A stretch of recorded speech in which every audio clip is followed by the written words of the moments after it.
Thanks for joining us, Sean. You got it.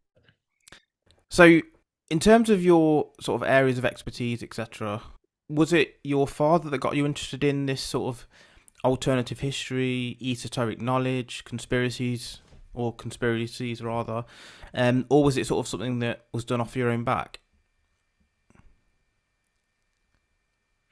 Um, when it comes to alternative history, I would say my dad was sort of he set off on that path himself. Certainly from the point of the 80s when especially when he did his film Salvador, was like the first, you could say, anti-establishment film. Although Scarface has some good, quotes about the bankers and things like this and the corrupt politicians, but um, really, he went down that rabbit hole with Scarface. With Salvador, investigating our support of the death squads back in the 80s, right? And the death squad regime, which was a very far right regime that was involved in killing a lot of people, just because they were allegedly socialists. And a lot of civilians were killed down there, and it was pretty horrendous. Some of the things that were done, the torture and rape and things like this. But the point is that my dad sort of expressed that his antipathy to our foreign policy, right, which he had experienced in his own way during Vietnam when he was serving in Vietnam. So he got a chance to see how ugly war is, right? And it's obviously it got articulated in Platoon, thereafter Born on the Fourth of July, Heaven and Earth.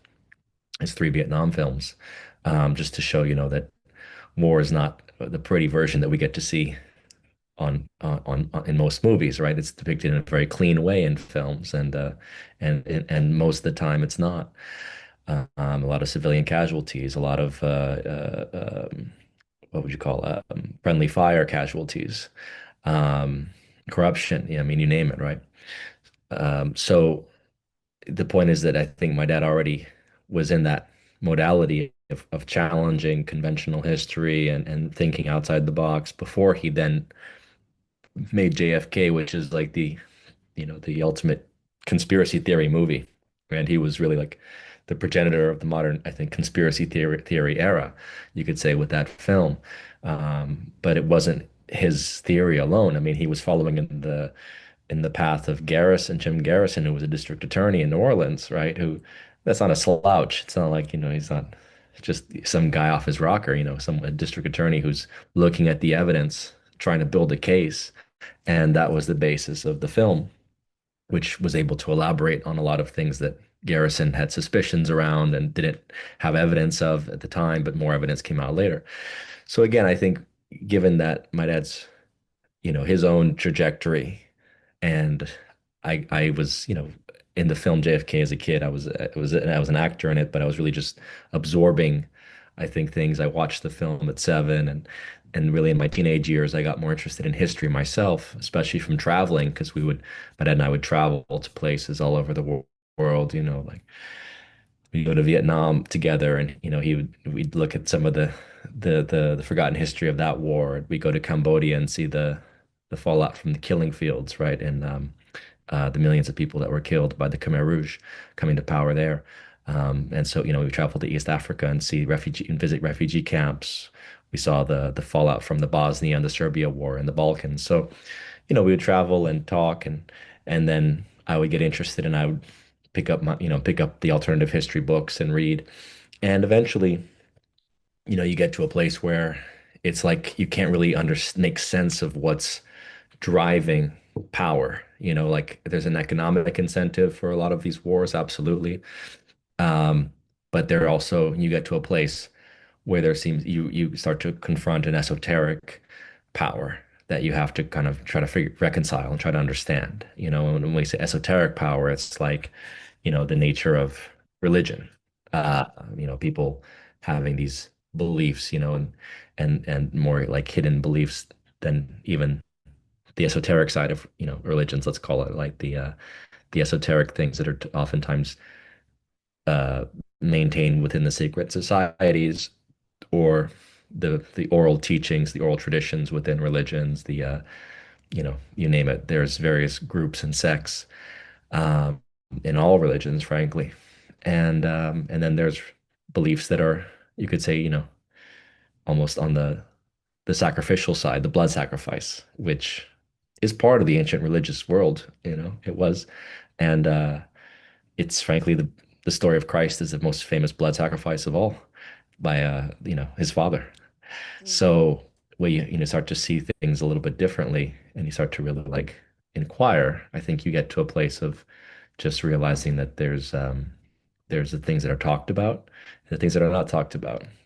Whereas the Doors, the Doors was one of my dad's films, but the Doors band, it was like there are things known, there are things unknown, and in between are the Doors. That was a reference to William Blake, who himself was quite esoteric as an artist, drawing upon various Gnostic traditions and religious traditions and whatnot. And so they took that name, the Doors, as the symbol of the doorway that you either open and you transgress, you either go beyond what's allowed to be discussed and thought about, or you don't. It's up to you to open that door. 100%. There's so much to unpick there, especially let's start with what you said about war, etc. It seems to be that the the actualities of war, the friendly fire, as you said, and death of civilians. That's like the players on the chessboard. The pawns killing each other and the bishops killing each other, etc. The sacrifices of the rook to gain a queen later on. And it seems like we're the chess pieces, but behind that is the player sitting at the desk that is moving things around for political gain or economic gain, as you mentioned as well. And where is that coming from? Who are these people in cults or deep state that are controlling these things? Because ultimately, there is an effect that we as sort of peasants, quote unquote, feel in real time, when actually it's for a wider agenda that we're not really part of in that respect.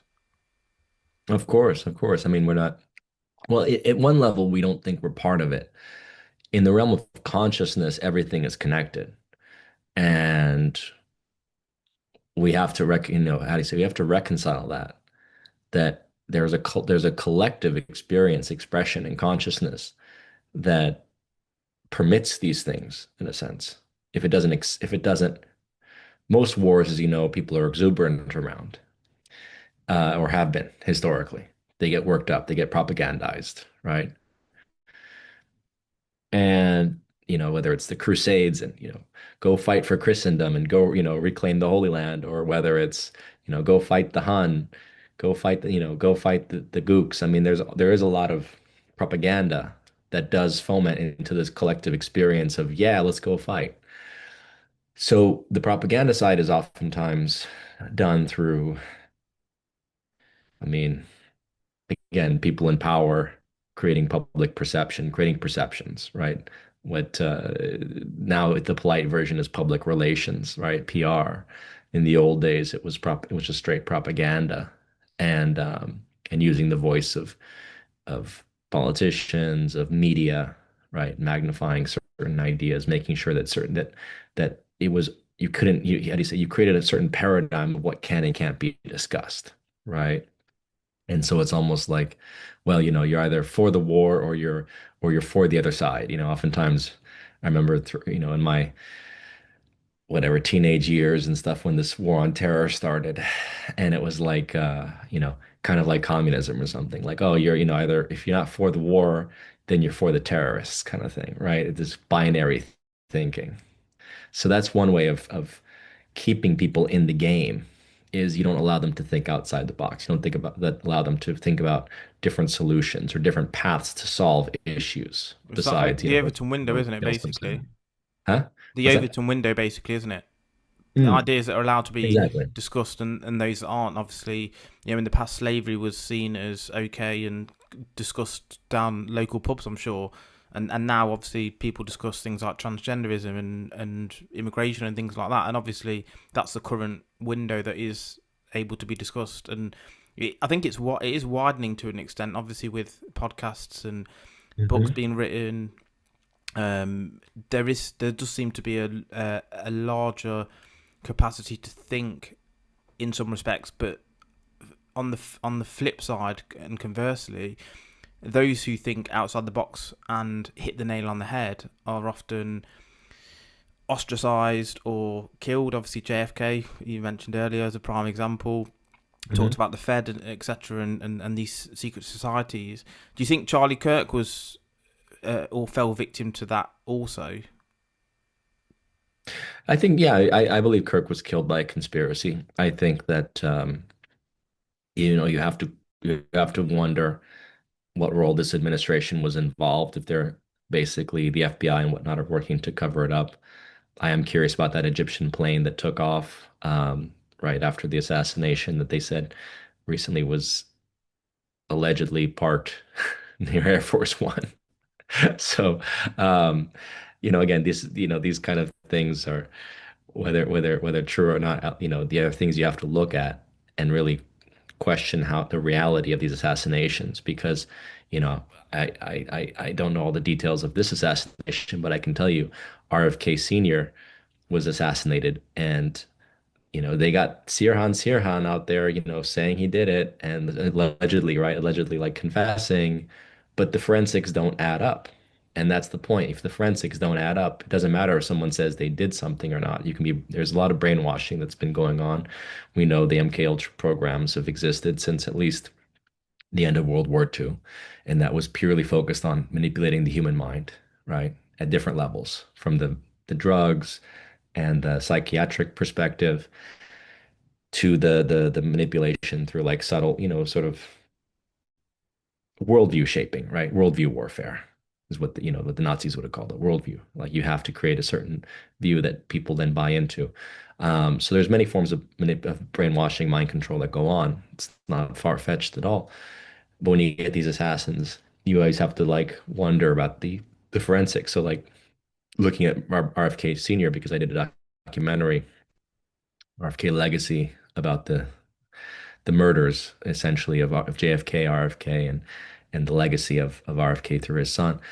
Um, with RFK Sr., I mean, he was shot from about 6 feet away in the front. I'm sorry, his shooter, Sirhan, was 6 feet in front of him, where allegedly he was shooting him.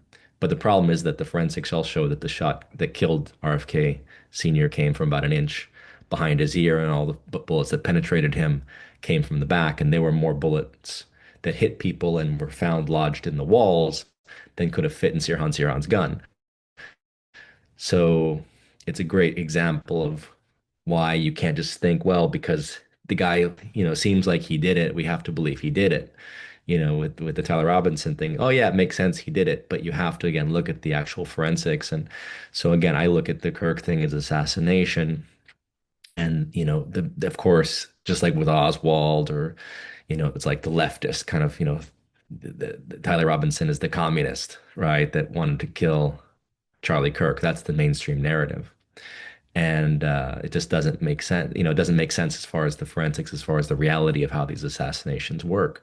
So you look at Kirk as someone kind of like, you know, an MLK type, someone who had a huge amount of influence on people, you know, and that's why he was so dangerous to the establishment because Charlie Kirk, whether you agreed with him or not, he was willing to think for himself when he did challenge the narrative around Israel. And he was willing to, stand up against the Iran war. Even, I believe he went to see Trump, basically in what, I want to say 2025, right before his assassination. And he was able to basically explain why he felt most people would be against the Iran war. And he seems to be correct. Most people do seem to be against the Iran war. It's not a popular war. So again, you get someone like Kirk who was a voice that was not someone you could buy. And you think of like an MLK or a Malcolm X or even an RFK Sr. And that's why you think people like that are in positions of such power where they can influence millions of people. And they do think for themselves. And that then makes them a target.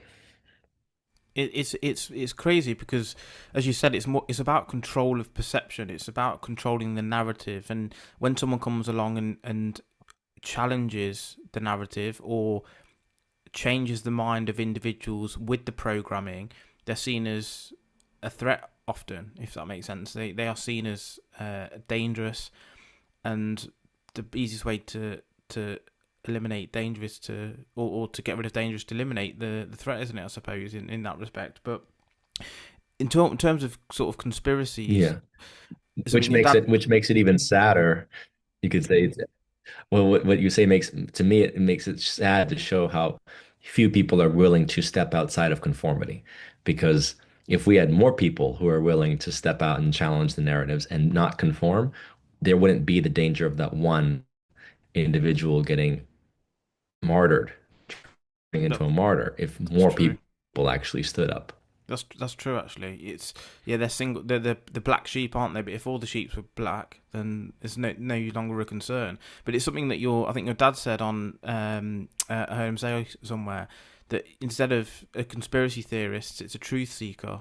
Again, it's the inversion of words that make it deemed inappropriate to think outside the box and think for yourself in that respect. But coming to the Iran war, if you look at all the countries that have been part of the American perpetual war state, it's all of the countries that weren't controlled by Rothschild banks, basically Venezuela and Syria, Afghanistan, etc. I think Cuba's left, Iran's left, and it's kind of strange that they're the very countries that are still left to conquer in that respect.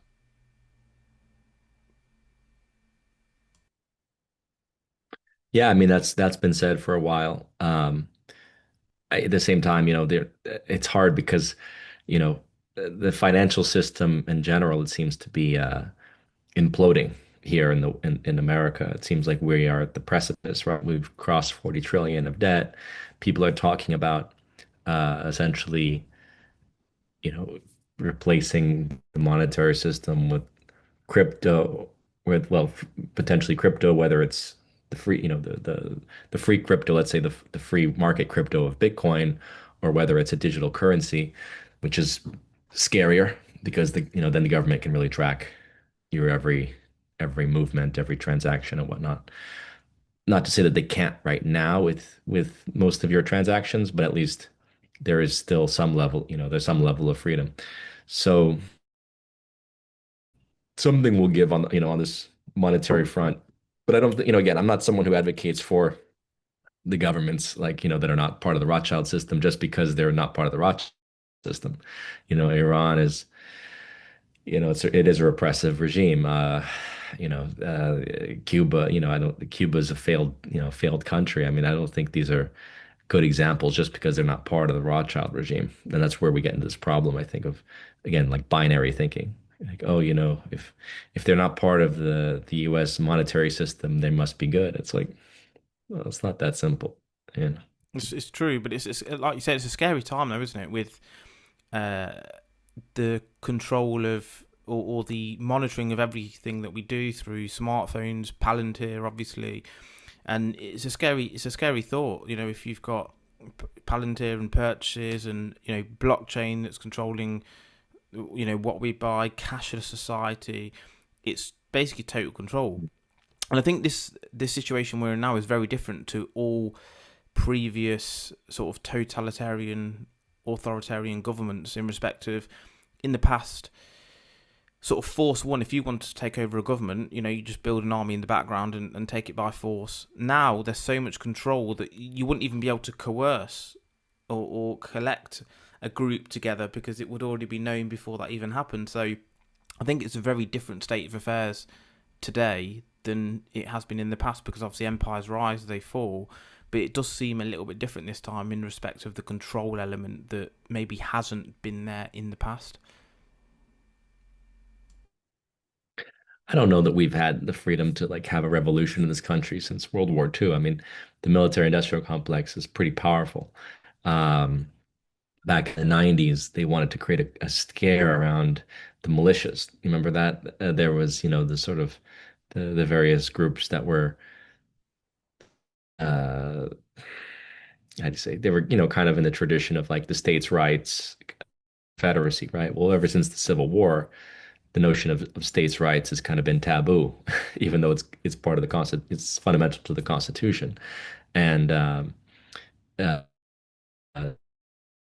you know, since that time, we've seen the growth of the federal government in the United States, using things like the drug war, as a means of being able to say, well, we can go into your house because, maybe you're involved with drug trafficking or drug dealing or something like that. So the point is the federal government has expanded its power tremendously. But back in the 90s, when they wanted to create like a new boogeyman after the communists, the Soviets had collapsed, they kind of focused on these patriot groups, um, little militia groups and things like this. And so, they infiltrated, and then they had people like, Timothy McVeigh shows up and, gets accused of blowing up the Oklahoma City federal building with, with a truck full of explosives. And I mean, the evidence didn't make sense. He was clearly part of a conspiracy, and even the forensics don't make sense. I mean, people like the investigators that looked at it said the explosion itself was bigger, and it was bigger than what would have been created by that van, and like the trajectory and everything indicated that it was that the explosives probably were inside the building itself. And anyway, the point is that they wanted McVeigh to be the fall guy, essentially the patsy for it, and he liked that role. For he embraced it. He said he did it and all that, but but even his story didn't add up because he knew he was hiding. He was protecting people, and he wasn't telling the full story. So um, the point is that it fit that whole narrative of the 90s, right? Which is like, be afraid of the militias, be afraid of the white patriots, right? And we got back there again in the 2020s, 2021 time period, right? With the J6, it was like, the white militias, the white Christian nationalists, like, be afraid of them. Listen, man, you're not going to have a revolution in this country without doing it from the inside, which is to say, unless you have patriots within the U.S. government who realize that they have overreached as far as you name it, the federal power is overreached domestically. Um, Congress is corrupt. We got to get rid of this insider trading. We got to get rid of we got to put term limits on Congress. Um, you got to, basically you got to arrest the Epstein class. You actually have to arrest people that are involved in criminality, and you can't just be protected because you're white collar enough. It's like there's just, unless you get to a place where people inside the establishment actually want to see change, what are the people going to do? I mean, how can we possibly overthrow That's this true. government? And what would you replace it with? Because it's about, there's too many corrupt people in positions of power. It's like the system itself is not so much the issue. It's not like the way the government works is not fundamentally that wrong. It's just that what they do with the money, what they do with the power and the influence is so corrupt. It is true though, but even in terms of like epistemologically, like words, we seem to look at like the market as a separate thing in itself, the system, the government, but they are just individual people doing their jobs, and that, as you say, that's the problem. If you've got no one who is patriotic or is willing to change it from the inside out, then you're going to have problems, aren't you, in that respect? But talking about Fall Guys, you mentioned Fall Guys. Do you think Fauci's a fall guy for the whole COVID uh, situation? No, because if he was a fall guy, he at least would fall. The Yeah, guy's true. untouchable. I mean, he's untouchable still. He's like a mafia don. Yeah, Doesn't matter. It's like he's as crooked as he is. It doesn't matter. Is he gonna if he actually faced repercussions and maybe some jail time, then yeah, you could say he's a fall guy. but that's what I'm saying. Like, as in, let's say he does. He's 85 years of age.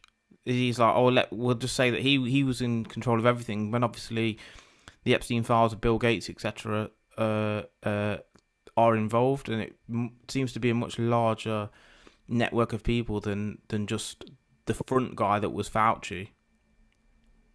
Oh yeah, I mean you're talking of operations. I mean running an operation like the creation of COVID and then the whole apparatus. I mean Fauci's his involvement with maybe creating it, being the godfather of it, let's say, with these, these programs that he was overseeing, creating the Frankenstein viruses, that kind of stuff. I mean, he has a role, but I mean, at the end of the day, it's like I remember him. What was it? He was being briefed with CIA, by CIA, like the entire. I mean, I get the impression that there was others calling shots that basically he would kind of go along with and say like, certain positions because he didn't by himself say like, okay, was he the one by himself? Okay, we want to get this vaccine approved, so we're gonna basically, push certain policies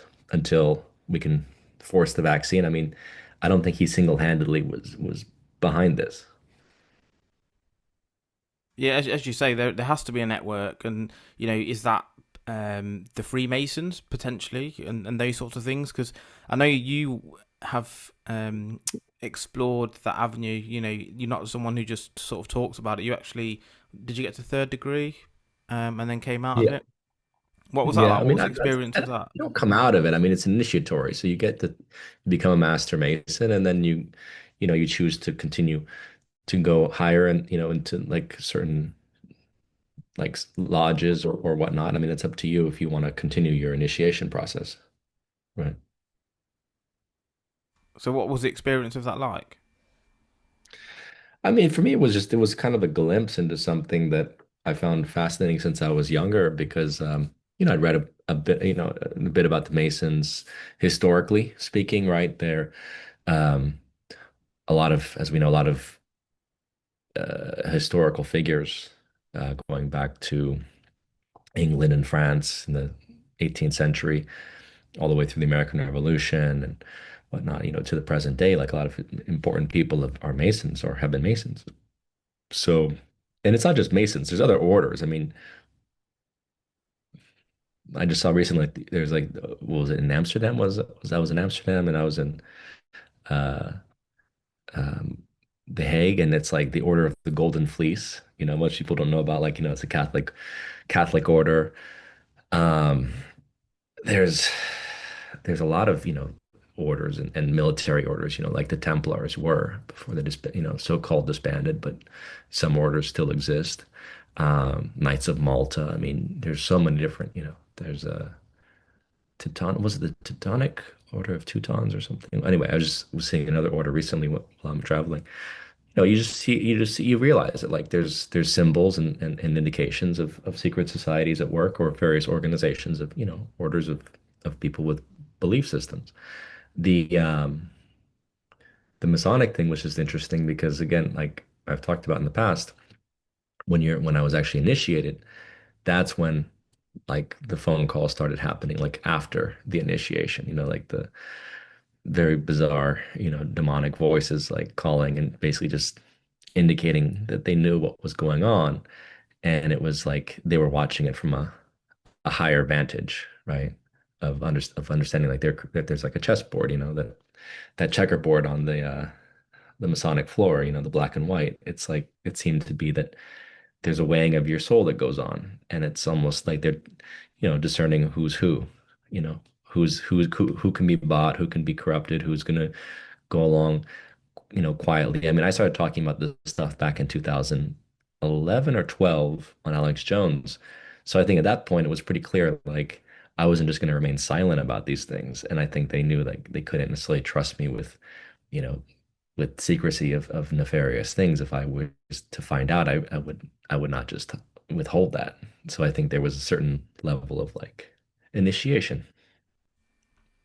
Do you think they, and by they I mean these kind of secret societies? Do you think they are inherently evil, or is it a case of actually depending on your your lens as to what you're going to get from it, essentially? Yeah, I don't see them as inherently evil. I think that any secret society or order is basically as good as the people within it. And, I don't necessarily know the intention of, like, of the high, the full intention of these things. I think that throughout history, there's been a need at some level to maintain secrecy when dealing. I mean, even the Christ talked about this, like not throwing pearls before swine and talking, he basically says, like, I'm giving people the exoteric teachings, but there's esoteric meaning and there's esoteric things that I'm not showing people because there is a need for some level of secrecy when it comes to understanding how things work. And, you name it, like, in the US, they call it like national security. Now, is that abused? Of course it gets abused, because then they go behind this veil of, like, national secrecy, and they're going around doing things that are nefarious, or, hiding things that the public probably should be, made aware of and should have the right to know. Um, so it's like there's like this cult of intelligence, they call it, right? That's what they call the CIA, like the cult of intelligence. You can become hubristic and prideful and dangerous in this sense of, like, having hidden knowledge and realizing that once you have the hidden knowledge and have access to this kind of knowledge, maybe you can make decisions for people without their consent. And you can, say, well, I'm doing it for their best interest. And that's a very dangerous line to walk, right? Between needing to hide certain things because there is maybe, people are not ready, or maybe it's, it is an operation or something that's going on, and maybe it is for the best interest, you know, and then hiding something because you have created a cult of power that can basically get away with murder and knows that it can do whatever it wants. And I think that's the danger, right? So that's why it's like CIA, things like this, they've become, they've always been, very dangerous for that reason. Because it's like, when you're working with CIA, it's like you get protected to the place where you can get away with murder. You can do all kinds of things and just, and know that they're going to come and bail you out and no one's going to ask questions. So that's why I say, like, do I think the Masons are, like, inherently evil? No, I don't think that there's anything inherently evil. I think it's just a question of people choosing the wrong, basically choosing power and their own, evil designs over the best interest of humanity. I like what you said about the fact that it's about the people within the organization that make it. If you think of, like, for example, the University of Yale or Harvard or something like that, we see it as the same establishment, even though all of the students have changed over the years, all of the staff members have changed over the years, the classrooms probably look different, yet it's still called Harvard. Mm. And it reminds me of the, Mhm. the ship of Theseus. I don't know if you've heard of the ship of Theseus paradox. No, what does that mean? So basically, it's quite an interesting way to think about things. So imagine a ship, and you take off one piece and replace it with a new piece because it's damaged or whatever. And you do that with every single piece on the boat. Ah, I see.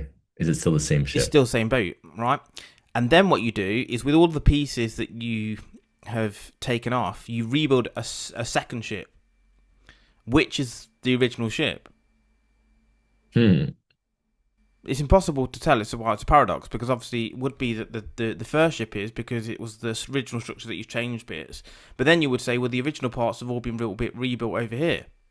Yeah. And it's very much like that with these sort of organisations, whereby they are still the ship of Theseus, but you've chopped and changed individuals, but the inherent structure still stays, because it's like when you've probably had jobs in the past, like it's all structured. You mentioned the Freemasons, when they've got certain rituals that you sort of conform to the standards of that organisation, even though you've chopped and changed individuals.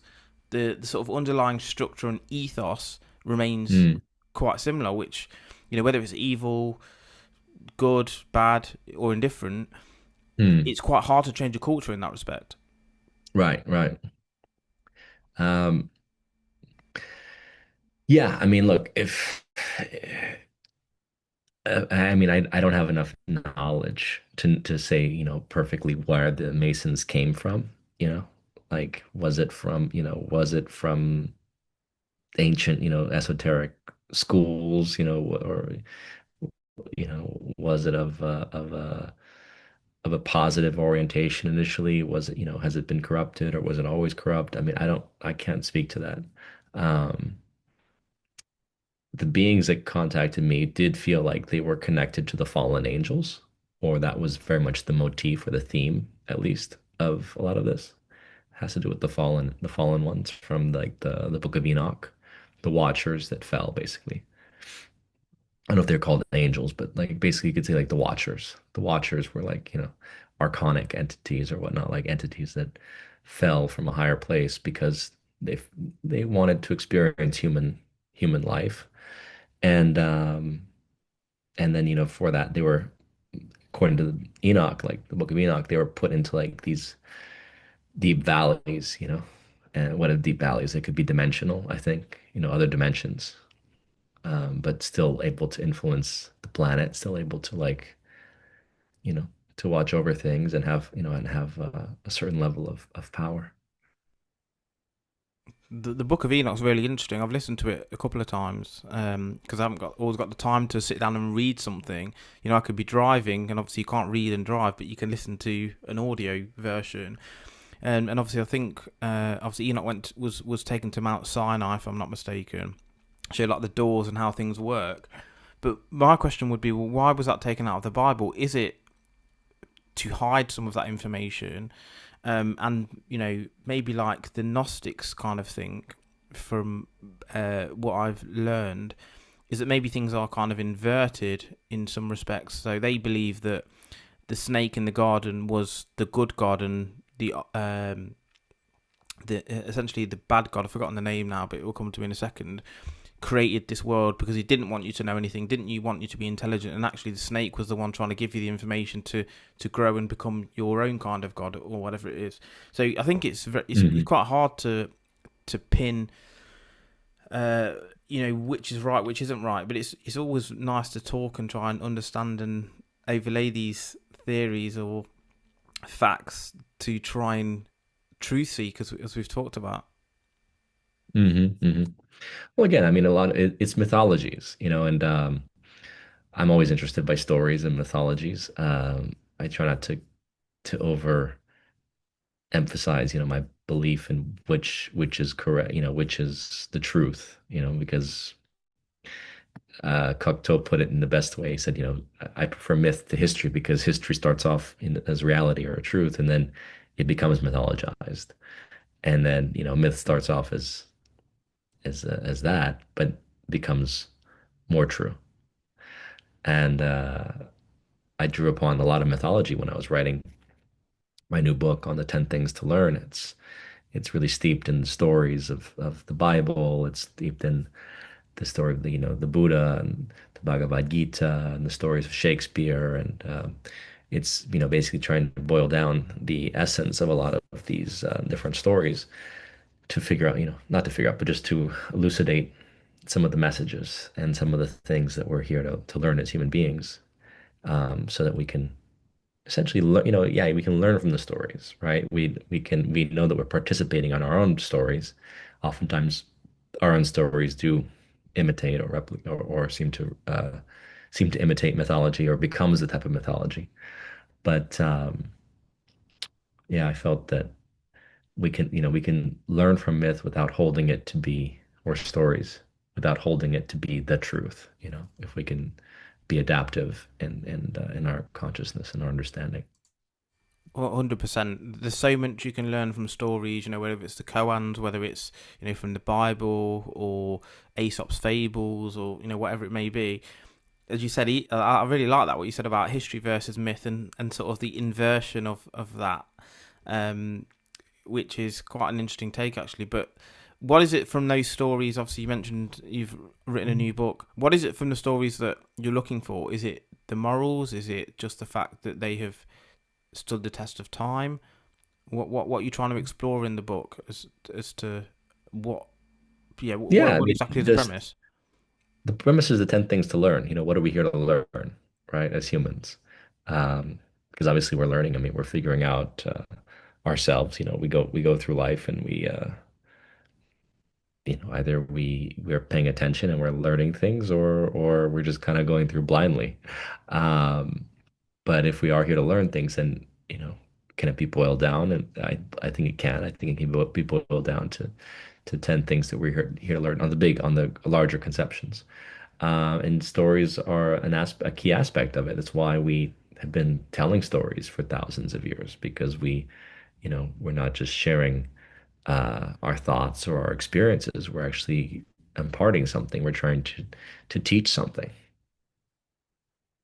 And I think that's the whole, that's something that sometimes is missing nowadays with like streaming culture. You don't sit around and talk about like, well, what was the moral of the story? So what are the 10 things then? So have you are they linked? Are they sort of separate? What's the sort of arc of those things that you've or that we need to learn basically from stories? Yeah, I mean, um, are they linked? I mean, yeah, they're linked in the sense that they don't necessarily happen in that progression. There is a progression to the book, but life doesn't necessarily happen, in like in a step in like the 12 steps or whatever. It's not necessarily like that, but it is a progression of deepening, you could say, right? And transformation. And so that's why the book starts with learning how to fall, which is really the first lesson of the Bible. And it's the first thing that we learn when we're kids and learning how to walk. It's learning how to fall, right? So learning to fall, learning to surrender, learning to cry, learning to care, learning to hate, learning to create, learning to share, learning to love, to breathe, and to laugh. So that's why I say it's not necessarily progression in a in life. We don't, we experience these things at different times, and it won't, in their own different patterns of experiencing these things. But there is a progression within the book of transformation. I like that you included the hate side because obviously love Hmm. and hate are two sides of the same coin in some respects. Because obviously to fight or to fight in to fight something in front of you, and to hate it, you have to love the thing that you're fighting for behind. So they sort of come in a parallel, if that makes sense, or as a pair. Yeah, well, yeah. I mean, I don't think. I mean, I don't think of hate and love as opposites. I don't. It's like I don't look at creation and destruction as opposites. They're more like codependence. And boredom or flatness is more the opposite of creation. Inertia is more the opposite of creation and destruction. And so caring and loving are care and love are twins in a sense, right? You have to care. Sorry, caring and hate. If you have to care to have hate, but hate to me is more of an energy. It's just a very strong form of anger. And it's just a question, so the teaching is very much about like how do you take that anger and channel it in a healthy way? How do you learn forgiveness? And how do you, essentially not villainize or demonize people just because you feel hatred? So we can hate circumstances, we can hate, we can hate a situation, we can hate a lot of things, but to actually like hate a person is to many times is in the sense to uh, dehumanize that person, and that's a very slippery slope. In what sense? Well, if you take away their humanity, then it's very you can be very callous with what you do, and you can destroy something very quickly. You can destroy a life very quickly, but it doesn't necessarily solve the problem, and it doesn't end the darkness that still exists. And you have to, get when it comes to like taking life, it really has to be even the Buddhists accept life, but advocating for, hatred of peoples or, dehumanizing people. It's even a villain, there's still a human there. And so it's very dangerous to get into that place of hating people or hating a person. Um, We talk, the book talks about this. It's like, you have to learn to hate the circumstance and, you know, essentially not accept certain things, but to actually hate someone. Again, that won't solve your problem.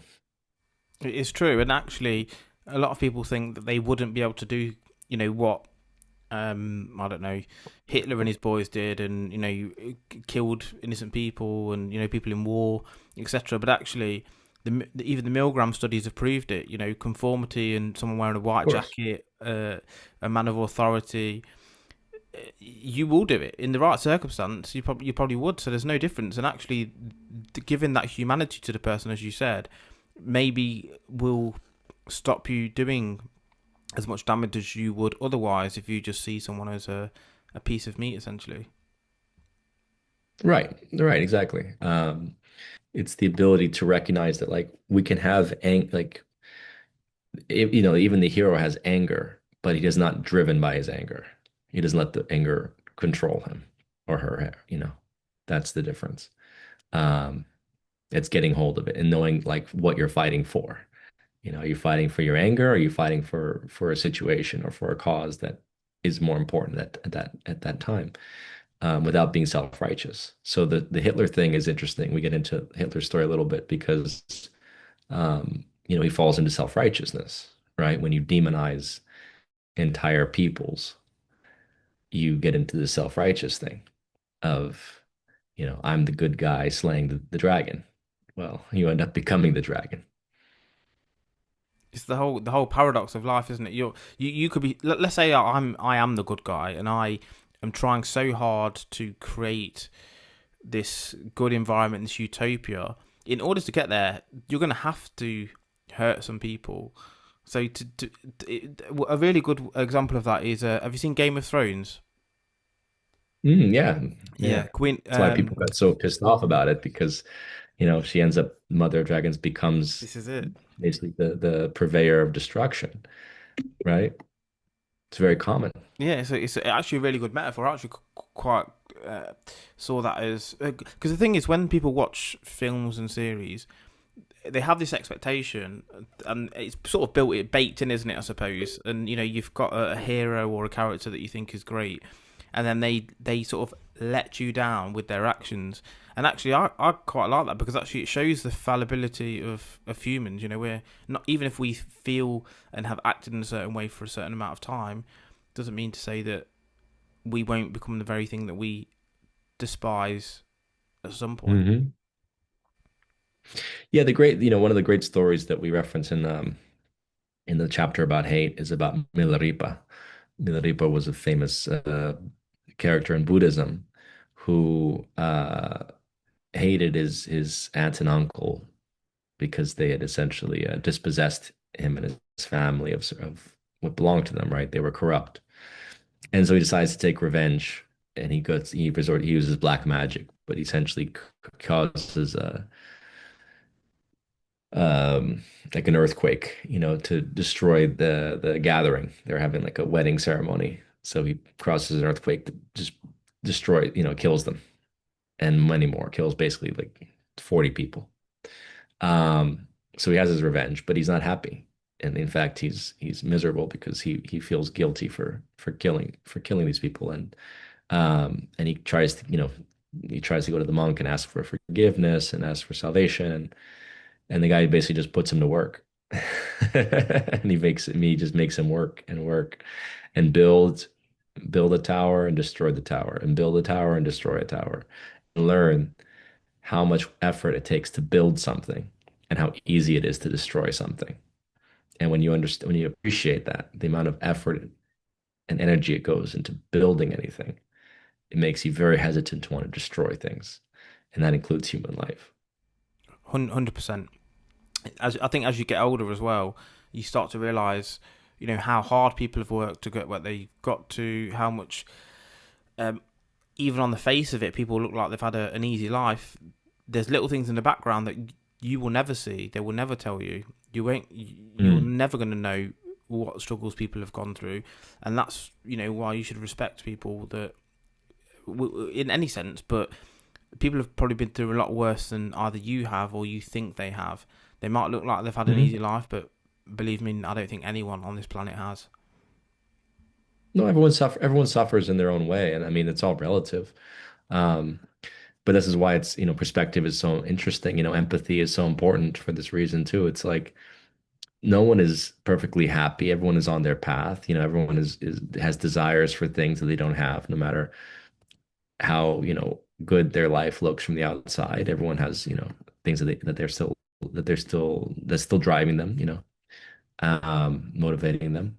And yeah, I mean, no one is perfectly happy. So again, but what does that have to do with you? Like at the end of the day, your happiness doesn't have anything to do with my happiness unless we share in it. And that's where, that's the opportunity, right? If we can create more empathy and more ability to like share and share in joy and situations, laugh together, share things. I mean, that's why the chapter on sharing is so important. It's like that's what gives life meaning in a sense, is the shared reality that we're able to, you name it. You go and buy food right now.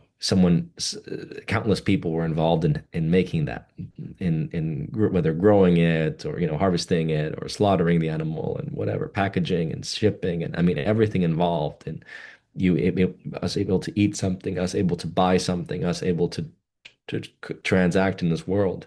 There's a huge amount of sharing that goes on.